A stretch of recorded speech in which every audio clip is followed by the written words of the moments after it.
1943년 1월 5일 오후 1시 27분 조종사 해롤드 길렘과 탑승객 5명을 태운 로키드 일렉트라 비행기가 시애틀 보잉 비행장에서 출발했다.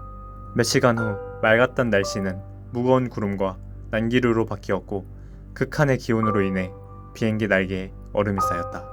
알래스카 상공에서 엔진에 문제가 생기고 결국 비행기는 추락했다.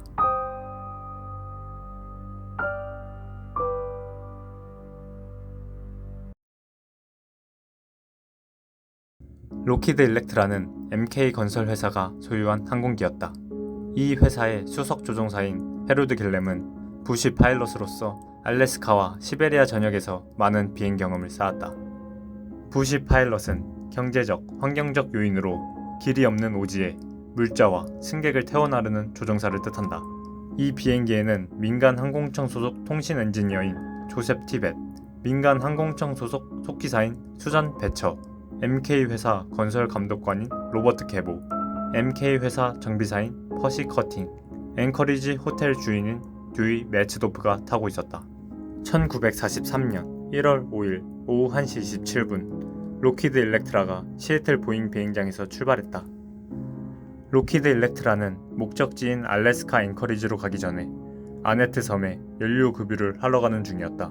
몇 시간 후 맑은 날씨는 무거운 구름과 난기류로 바뀌었고 극한의 기온으로 인해 비행기 날개에 얼음이 쌓였다. 왼쪽 엔진이 삐걱거리며 고장나자 해롤드는 마이크를 들고 캐치칸 공항에 전화를 걸었다. 엔진 하나가 고장났습니다. 문제가 생길 것 같아요. 바로 앞에 우뚝 솟은 봉우리에 놀라 그는 마이크를 떨어뜨렸다. 산이 점점 가까워지자 해롤드는 조정장치를 당겨 나무 위로 올라가려고 했지만 오후 6시 30분경 나무에 충돌했다.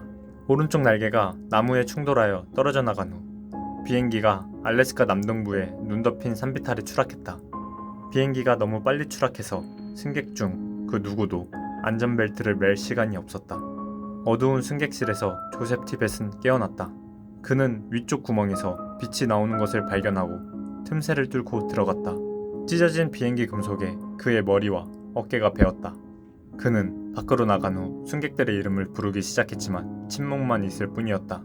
그는 자신만 살아남았다고 생각했다. 조정석을 발견하고 안으로 들어갔다. 해롤드와 로버트가 의식을 잃었지만 살아있다는 것을 알았다. 조셉은 해롤드를 깨우고 함께 밖으로 나왔다.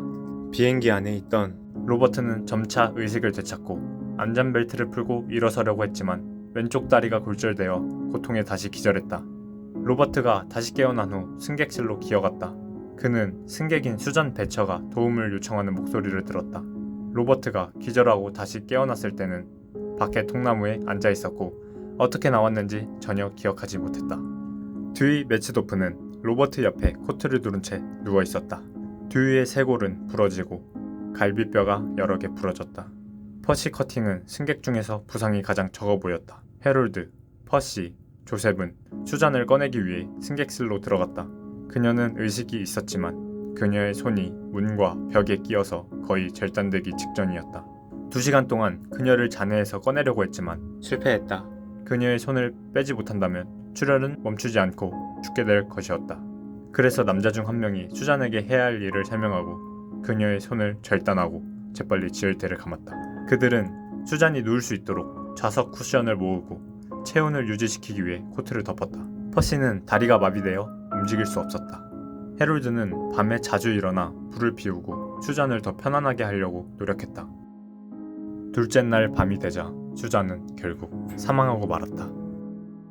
그 후 3일 동안 비가 끊임없이 내렸다. 비가 내려 옷이 젖자 그들은 옷을 갈아입었지만 비와 눈이 계속 내리면서 옷이 계속해서 젖었고 더 이상 갈아입을 옷이 없었다. 조셉은 젖은 신발을 불 근처에 두어 말리려고 했지만 신발이 불에 타버렸다. 그 후 그는 신발을 신지 못하고 옷을 발에 감쌌다. 다행인 점은 비행기에 비상식량이 있다는 점이었다. 비상식량은 콘드비프 4캔, 정어리 4캔, 초콜릿바 10개, 육수 큐브 3상자, 커피 450g, 차 450g이 있었다. 또한 도끼, 사냥용 칼, 성냥, 플레어탄, 탄약 300발과 소총이 있었다. 5일째가 되자 날씨는 맑아졌지만 훨씬 더 추워졌다. 퍼시는 마비되었던 다리가 회복되어 밖으로 나올 수 있었다. 그들은 수색하는 구조 비행기를 봤지만 추락한 장소가 나무에 가려져 있어서 발견될 수 없었다. 그들은 에넷의 암석 채석장에서 나오는 것으로 추측되는 폭발음을 들었다. 비행기 사고에 대해 책임감을 느낀 해롤드 길렘은 근처 능선으로 올라갔고 랜드마크를 알아봤다고 생각했다. 능선에서 돌아온 후 그는 몇 가지 보급품을 챙기고 도움을 요청하러 가기로 했다. 하지만 그들 중 아무도 깨닫지 못했던 것은 폭발음이 약 50km까지 들릴 수 있다는 것이었다. 그렇게 도움을 요청하러 간 해롤드는 다신 돌아오지 못했다. 나중에 수색대에 따르면 산 아래 몇 킬로미터 떨어진 곳에서 그의 시신을 발견했는데 아마도 다시 돌아오려고 하다가 죽었다고 추측했다. 7일째가 되자 남은 생존자들은 2주는 더 있어야 할지도 모른다고 생각했고 그들은 식량을 모아서 배급량을 줄였다. 그들이 실종된 후 미국 해양경비대와 캐나다는 사고 현장이라고 추측되는 장소인 에넷섬을 기준으로 약 100km 반경으로 수색을 시작했다. 계속해서 비가 내리며 얼어붙고 강풍이 수색을 방해했다. 자원에서 수색에 도움을 주는 부시 파일럿들은 시야를 확보하기 어려웠다. 시애틀과 알래스카 신문에는 실종 이야기로 가득했지만 시간이 지나면서 3주 후인 1월 26일 수색은 공식적으로 중단되었다. 탑승객 전원이 바다에 가라앉은 것으로 판단했다. 추락 사고 후 3주가 지나고 생존자들은 덜 추운 산 아래로 내려가는 것이 생존할 수 있는 유일한 방법이라고 깨달았다. 비행기 문을 썰매 삼아서 겨우겨우 계곡 바닥까지 가는데 성공했다. 실제로 산 아래는 덜 추웠고 그들은 숲 가장자리에 대피소를 세웠다. 로버트와 듀이는 부상으로 인해 걸을 수 없었고 퍼시와 조셉이 도움을 청하러 나가야 한다고 생각했다. 다음 날 조셉과 퍼시가 보카데 콰드라 해안에 도착하고 그들은 버려진 오두막과 부셔진 배를 발견했다. 배를 수리하고 에넷섬에 가기로 했다. 그들이 출발한 지 약 1시간 후 배에 물이 들어오고 그들은 물을 계속 퍼냈지만 배는 전복되었고 30분 동안 겨우 해안까지 헤엄쳐서 올라왔다. 다행이었던 건 성냥을 테이프로 밀봉시켜 보관했고 젖지 않았다는 점이었다. 그들은 겨우 불을 피워 체온을 높였다. 오두막으로 돌아오면서 그들은 해양 경비대를 발견했고 소리치며 달려갔지만 배는 반대쪽으로 점점 멀어졌다. 2월 1일 퍼시와 조셉은 전에 홍합을 발견했지만 일부 종에 독성이 있다고 생각했기 때문에 먹지 않았다. 하지만 거의 한 달 동안 제대로 된 식사를 하지 못했고 절박했던 그들은 홍합을 먹기로 했다.